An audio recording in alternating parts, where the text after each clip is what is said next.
አሁን ምነግራችሁ ቢዝነስ በሰፊው ወጣቶች እንዲሰማሩበት ይመከራል። ተደራጅተው ቢሰሩት ጓደኛሞች ምናምን በደንብ ይሰራበታል። ሼር አድርጉት። እናንተ ካልተመቻችሁ ሰዎች ሊሰሩ ስለሚችሉ ሰብስክራይብ ስላደረጋችሁን በጣም እናመሰግናለን። የካር ዋሽ ቢዝነስ ነው፣ መኪና ማጠብ ነው።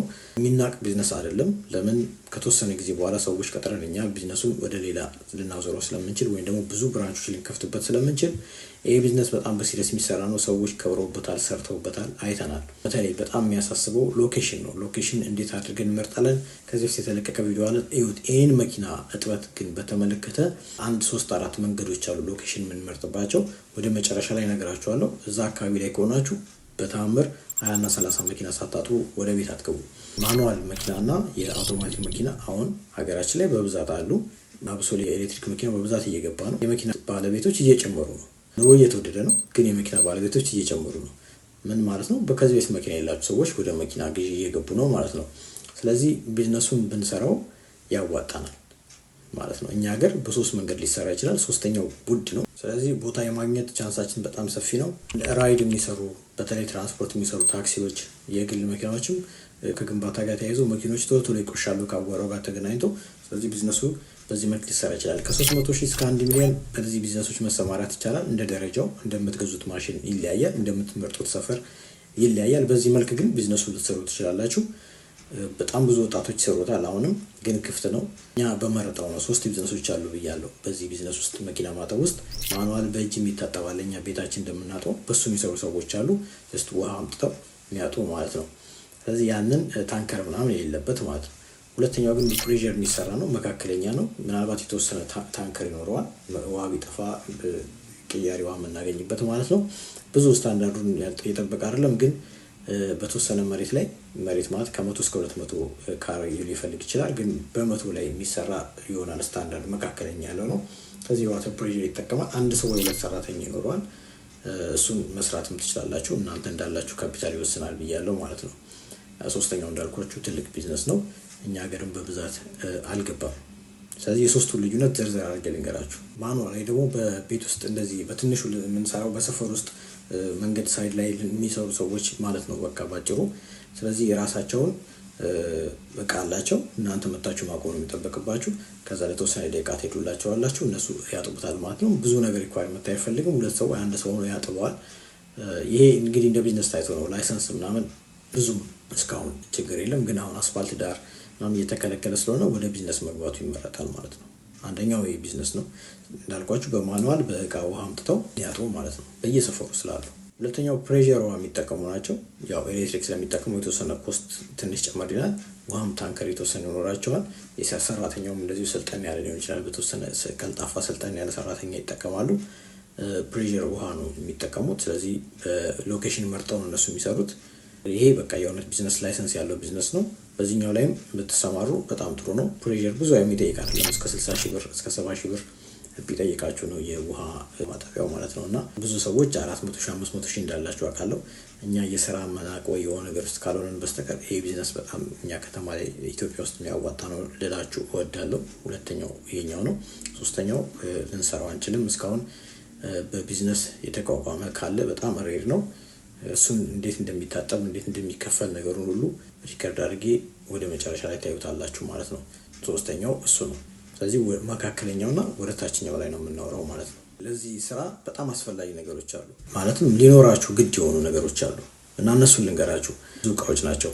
ማለትም ከዋተር ታንክ ጀምሮ 100 እስከ 300 ስኩዌር ኪሎ ሜትር ይፈልጋል። በየአስፋልቱ አሁን ማጠብ ስለማይቻል ቦታ ግድ ነው ማለት ነው የምትከራዩት ማለት ነው። ሌላ ፓይፕ ዋተር ውሃ መግጃ የምታጥቡበት ያስፈልጋል። የተለያዩ ኬሚካል የሆኑ ሳሙናዎች ለመኪናውን ባልጎዳ መልኩ ጎማ ራሱ መስታወት ማጠቢያ፣ ዙሪያውን ማጠቢያ፣ የተለያዩ ኬሚካሎች ያስፈልጋሉ። ሌላ ውሃ ሊቆራረጥ ስለሚችል ውሃ የሚያቀርቡልን ቋሚ የሆኑ ውሃ ዴሊቨሪ ሰዎች ያስፈልገናል። ያንን ኮንትራት ፈጽመን ልናገኘው እንችላለን። ውሃ እኛ ጋር በጠፋ ሰዓት ታንከር ቢኖረን በጣም ይመከራል። አንዱ ሲስተም እሱ ነው። ታንከር ግን ሊያልቅ ስለሚችል እንደ ቢዝነሳችን ነው፣ ከነሱ ልናስመጣ እንችላለን። ሌላ ድሬኔጅ ካጠብን በኋላ ውሃው ወዴት እንደሚሄድ ማስተካከል ይኖርብናል። ሲስተም ማለትም ሌላ በሽታ ነገር ስለሚያመጣ የታጠበውበት ወደ ፍሳሽ መሄድ ስላለበት ማለት ነው ህግ የተከተለ ስራ መስራት አለብን ማለት ነው። መብራትና ማሽነሪ መብራት ግድ ነው። በመብራት ስለሚሰራ ማለት ነው። ፓምፕ እንደዚህ ሊያስፈልግ ይችላል። የቫኪዩም ክሊነር ወንበሩና አንዳንድ ነገሮች የምናጸዳበት ቫኪዩም ክሊነር አለ። ቀጥታ መኪና እንዴት እንደሚጸዳ ብዙዎቻችሁ ስለምታውቁ ብዙም እንትን የለም። 3 እስከ 10 የሆኑ ሰራተኞች ወጣቶች ቢኖሩን ጥሩ ነው። ውድ አይደለም እኛ ሀገር ሰራተኛ መቅጠር። ስለዚህ በዛ መልክ እንሰራው እንችላለን። ምናልባት የሳምንት ስራ የነሱን ደሞዝ ሊሸፍን ስለሚችል ጥሩ ቢዝነስ ነው ተብሎ ነው የሚመከረው። በሰዎችም ሊሰራ ማለት ነው። ላይሰንስ ግዴታ ነው መውጣት ይኖርባቸዋል። እነዚህ ሪኳየርመንቶች ናቸው፣ ቢዝነሱ የሚያስፈልጉት ነገሮች ናቸው። ይህንን ማሟላት ከቻላችሁ ወደ ቢዝነስ በቀላሉ ልትገቡ ትችላላችሁ፣ ወደዚህ ቢዝነስ ማለት ነው። ለወጣቶች በተለይ በጣም ይመከራል። ወጪው በተመለከተ ብዙ ቢዝነስ ላይ እንደዚህ ወጪዎች አንናገርም። ይህ ግን ስፔሲፊክ ስለሚታወቅ ለምሳሌ የፕሬዠር ዋተር እስከ 60 ሺህ እስከ 70 ሺህ ድረስ አሁን ባለው ዋጋ ሊሆን ይችላል ማሽኑ ማለት ነው። እሱ ልትገዙ ትችላላችሁ። ዋተር ታንከር እንደዚሁ 20 ሺህ ብር ድረስ ሊሄድ ይችላል። መስቂያ ቦታ ምናምን እስክታመቻቹ ድረስ ከ25 እስከ 30 ሺህ ሊሄድ ይችላል። ይሄንን ካላችሁ ገንዘብ ጋር እንድታስተያዩት ነውና ግዴታ መያዝ ያለብን ስለሆነ ማለት ነው። ጄኔሬተር ግዴታ አይደለም፣ ኦፕሽናል ነው። ግን ጄኔሬተር ቢኖረንም ስራውን በደንብ እንትን ሊያደርግ ይችላል። የጄኔሬተር ዋጋ እንደምታውቁት ከ100 ሺህ ብር በላይ ነው።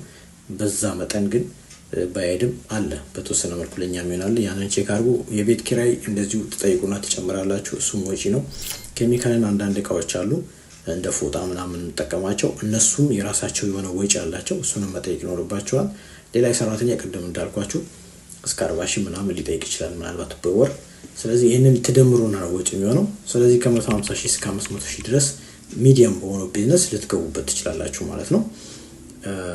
ወደ ሎኬሽኑ እንሄዳለን። ከዛ በፊት ግን እነዚህ ነገር አይኖረኛል አይኖረኝም የሚለውን ነገር ቼክ አድርጉት። ቢዝነሱን መወደዳችሁን ቼክ አድርጉት። በተረፈ ግን ገንዘብ የሚያመጣ ቢዝነስ ነው ብዬ አስባለሁ። አሁን ያልኳችሁን ወጪ አውጥታችሁ በየወሩ ደግሞ የመብራትና የውሃ ከፍላችሁ ስንት ልታገኙ እንደምትችሉ ልንገራችሁ። ምናልባት 30 ሺህ 20 ሺህ ብር ልትሰሩ ትችላላችሁ። እንግዲህ ከ20 እስከ 30 ግን በየቀኑ ማጠባችሁን ቼክ አድርጉ። ገበያ ቦታው ይወስነዋል። እንደዛ አይነት ስራ ከሰራችሁ እና ዋጋ ከ300 እስከ 400 ከ150 እስከ 300 ድረስ ባለው ዋጋ ውስጥ እንደዚህ ከተጫወታችሁ ጥሩ መስራት ቻንስ ይኖራችኋል። በወር 180 ሺህ ልታገኙ ትችላላችሁ።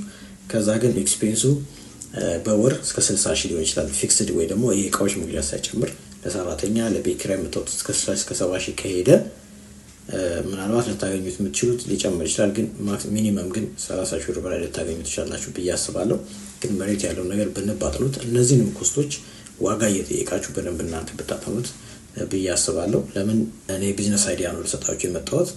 አንዳንዱ ነገር ጠያየቀዋለሁ፣ ጠይቄ ነው መነግራችሁ። ግን ትክክለኛው ዋጋ ሊያውን ስለሚችል እናንተ የሀገሩን የአሁኑን ገበያ ካጠናችሁት በእርግጠኝነት እንድትሰሩን ፑሽ ስለሚያደርጋችሁ ከዛ ጀምሮ መንቀሳቀሳችሁን አትርሱ። ሁሉ ነገር ቤቱንም፣ ማሽኑንም፣ ታንከሩንም፣ ውሃ የሚያቀርቡትን ሰዎች በሙሉ ጠይቃችሁ ዋጋ ካወቃችሁ በኋላ ስንት ልታገኙ እንደምትችሉ እዛ ሎኬሽን ላይ ገብታችሁ ገምታችሁ ነው መግባት ያለባችሁ። ቢዝነሱ የሚያከስር ቢዝነስ አይደለም። የምትገዙት ዕቃ መልሳችሁ የምትሸጡት ነው። ስለዚህ ሳትፈሩ አተርፍበታለሁ ብላችሁ ብትገቡበት ጥሩ ነው። እንዲሁም ብዙ ብራንቾች ለመክፈት ተዘጋጁ። ከዚህ ጋር ተያይዞ ሞባይል ካርዋሽ የሚባል አለ። በአዲስ አበባ ላይ ካያችኋቸው የራሳቸውን መሳሪያዎች ይዘው እየሄዱ በቆማችሁበት ቦታ የሚያጥቡ ሞባይል ካርዋሽ አለ። ይሄ እድል ነው። ይህንንም መስራት ይቻላል ማለት ነው። ከተማ ላይ ይዞ ይህንንም መስራት ይቻላል። ብዙም የሚያስጨንቅ አካል የለም። ነገር ግን እኛ ፍሳሻችንን እና ግብር መክፈላችንን ንጽህናውን ደግሞ ለእኛ በማይጎዳ መልኩ መስራታችንን እርግጠኛ ነን።